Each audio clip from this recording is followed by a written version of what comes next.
চট্টগ্রামের সন্তান হাবিলদার রজমালির নাম কেউ বলে না, ইতিহাস থেকে নাই করে দিয়েছে। আপনারা তার নাম শুনেছেন? সিপাহী বিপ্লবে যদি দুইটা নাম থাকে, এর একটা মঙ্গল পান্ডে আর একটা হাবিলদার রজমালি। ইতিহাস পড়িও না, নতুন করে তৈরিও করি না, পাবলিকেশনও বানাই না, শুধু রাস্তা কাঁপাই দিলে হবে না ভাই। হাবিলদার রজমালি এই ব্রিটিশদের বিরুদ্ধে পার্বত্য অঞ্চলে যুদ্ধ করতে করতে পার্বত্য চট্টগ্রামের ঘোড়া নিয়ে ঢুকে গেছে।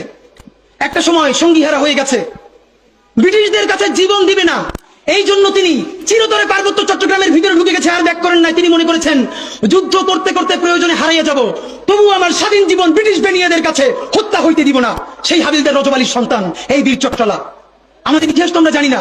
দেখেন, সেই বিপ্লব যখন হারিয়ে গেল, আপনারা জানেন কিনা, ইতিহাস বলে বাংলাদেশে বড় বড় গাছে এমন কোন ডাল ছিল না গ্র্যান্ড ট্রাঙ্ক রোডে, যেই গাছের ডালে ডালে সিপাহী বিপ্লবের যেই সব সৈনিক এই বিদ্রোহে অংশ নিয়েছিল তাদেরকে ঝুলিয়ে ফাঁসি দেওয়া হয়েছে। তাদের বাবাকে, তাদের সন্তানদেরকে জগন্নাথ বিশ্ববিদ্যালয়ের সামনে বাহাদুর শাহ পার্ক গিয়ে দেখবেন, এখনো তাদের নাম লেখা আছে। আগে ছিল ভিক্টোরিয়া পার্ক, পরে আমাদের বাহাদুর শাহের নামে করা হয়েছে। গিয়ে দেখবেন প্রকাশ্য দিবালোকে গাছের সাথে ঝুলিয়ে আমাদের বিপ্লবীদেরকে ফাঁসি দেওয়া হয়েছে। শুধু তাই না, 5 দিন 7 দিন ধরে সেই লাশ ঝুলিয়ে রাখা হয়েছে, যাতে মানুষ দেখে শিক্ষা পায় আর কেউ কোনোদিন ব্রিটিশদের বিরুদ্ধে বিপ্লব বা বিদ্রোহ করতে না পারে। দেখেন, বিপ্লব জিতে যাওয়ার আগে আমরা যখন সামান্য ভুলে পরাজয় হয়েছে, আমাদের লাশ গাছে গাছে ঝুলেছে। এরপর মুক্তি আসতে আরো 100 বছর লেগেছে। 1857 সালে মুক্তি আসতে পারতো। আপনারা নিশ্চয়ই জানেন 1757 সালের পরে 1857 সালে এই 100 বছরেও ব্রিটিশরা আমাদেরকে যেই ক্ষতি করতে পারে নাই, 1857 সালে মহাবিদ্রোহে আমাদের পরাজয়ের পর তার 1000 গুণ ক্ষতি তারপরে তারা করেছে। আমাদের সমস্ত সম্পদ ধ্বংস করে দিয়েছে। যারা জমিদার ছিল সেই মুসলমানরা তাদেরকে কৃষক বানিয়ে দিয়েছে। শুধু কৃষক না, ভূমিহীন কৃষক বানিয়ে দিয়েছে। ভাইয়ের আমার, এই জুলাই যদি এটাকে বিপ্লবে পরিণত করতে না পারি, চূড়ান্ত যোগ্যতা অর্জন করে যদি এটাকে চূড়ান্ত পিকে যেতে না পারি, সামনে বাংলাদেশে আমাদের জন্য ভয়াবহ সে আর একটা সিপাহী বিপ্লবের করুণ প্রতি অপেক্ষা করছে।